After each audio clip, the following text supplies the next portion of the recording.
मेरे बारे में सब बता दिया। सब कुछ क्लियर। मुझे मिक्सर चाहिए, मैं कचुम्बर चटनी नहीं बना सकता। ग्राइंडर चाहिए, आटा नहीं गूंद सकता। गैस चाहिए, चूल्हा नहीं जला सकता। वॉशिंग मशीन चाहिए, कपड़े नहीं धो सकते। डिशवॉशर चाहिए, बर्तन धोना नहीं आता। और बड़ा फ्रिज चाहिए क्योंकि रोज खाना नहीं बना सकते। क्लियर? टीवी। हाँ हाँ, दिन में अगर क्रिकेट मैच आ रहा हो तो खाना रात को बनेगा। और डे नाइट मैच होगा, होटल से खाना मंगा लेना। तो ठीक है। और मार्केट में शॉपिंग करने के लिए मैं जाऊंगा और कोई मुझे हिसाब के बारे में नहीं पूछेगा। ठीक है जी सेठ जी, और कुछ चीजें? बस।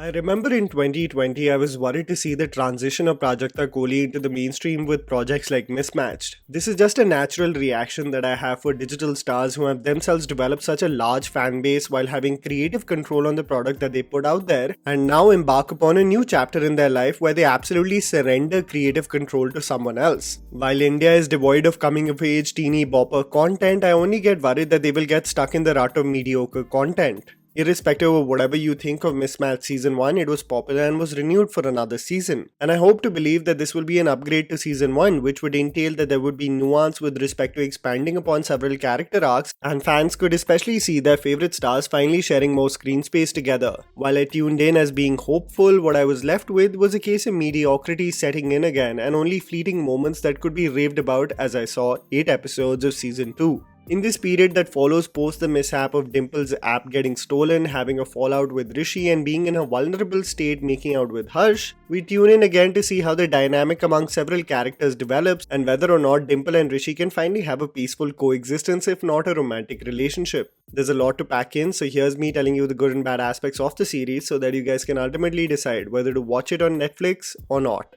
Disperse focus. One of my biggest complaints about Season 1 was how it brushes upon the personal hurdles that characters face, a case of topics that are considered to be socially taboo and move on with such convenience and easy solutions that one never really emotionally resonates with the oscillating journey the character undergoes and perseveres through their problems. Other than Anmol's character, who I will come to later, the hurdles showcased seem like minor inconveniences and an attempt by the creators to just check off boxes as if to please the audience that will rave about it on Twitter for being brave enough to talk about something that Gen Z struggles with. The important point is that one is not handing out brownie points for simply skimming past such complex issues, as one seeks for a sense of authenticity with such sensitive topics. You have everything from sexual preference, orientation, panic attacks, parental separation and trauma, mental health and therapy, the effects of porn, toxic masculinity, body dysmorphia, social media trolling, and all of it is just a box checked off rather than being an attempt to be emotionally impactful, making the show, just like the first season, a surface level teeny bopper drama and not soaring from there. There isn't an issue in just being that, but the problem lies when you attempt to be deeper than that and miss the mark by a long shot.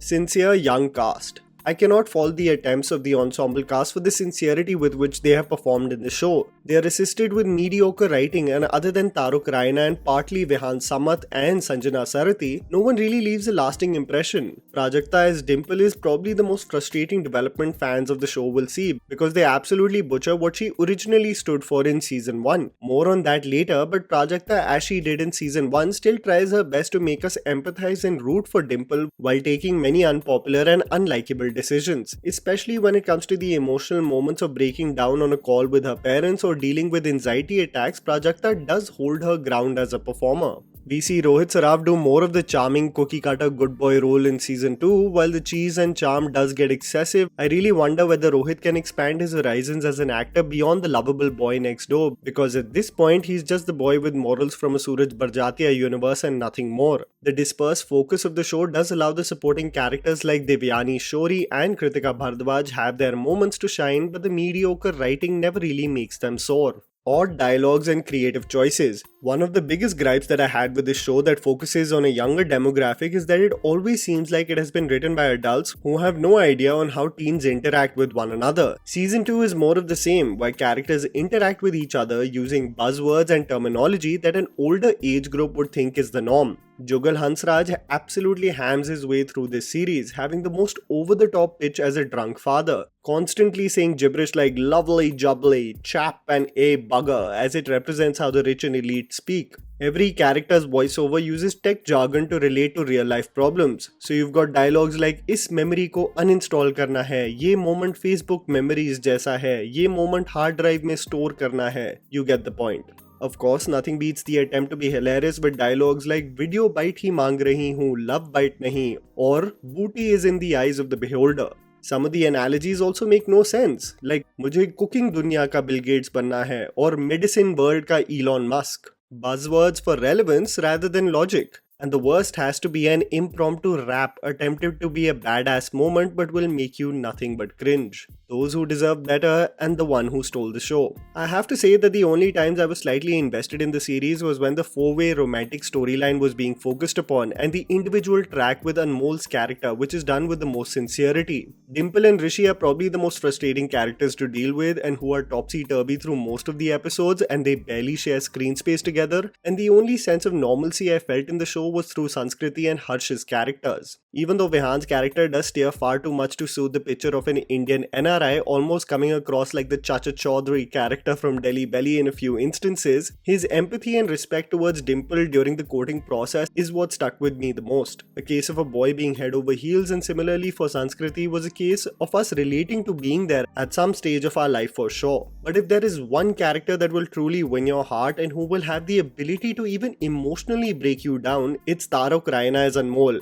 and his character arc. His pent-up aggression on his state, his projection of his anger, his restrictive attitude towards being vulnerable, all of it manifests beautifully in a scene that crumbles the tough exterior the character puts in front of everyone. Tarak really is the one who stole the show in this season. Knowing that his love interest is probably an extension for season 3, that's the only arc that truly excites me. Butchering character development. The reason why I say that the writers have absolutely butchered the character development of Dimple in this season is because we were introduced to a career-driven, sometimes selfish but focused girl who would do anything to land her dream job. But in this season, what we got was an absolutely distracted, all over the place and confused Dimple who is doing nothing regarding app development and just gallivanting with boys as if she has not even enrolled for a course in itself. The character is fleshed out in the most frustrating way possible, not making you even recognize that this is the same girl you were introduced to in season 1. The app development anyway was not a priority for this show, but at least it was for Dimple in season 1, and they took even the slight hint of that and chucked it in the bin for this season. Mismatched season 2, just like season 1, expands to be a surface level teeny bopper drama that you really have to dig deep to search for its authentic and convincing moments. The carefree and emotional depth of TVF is still far from its reach, but what was even more frustrating is that a season 2 that should have brought me closer to these characters ended up being as good as white noise in the background. And that was the video, guys. Write down in the comments below what you thought about Mismatched season 2. Please don't forget to follow me on Instagram, the handle's right in front of you. Follow me at JammyPants4. Also please support us by smashing the like button and subscribing to our channel for weekly content ahead. Thank you for watching.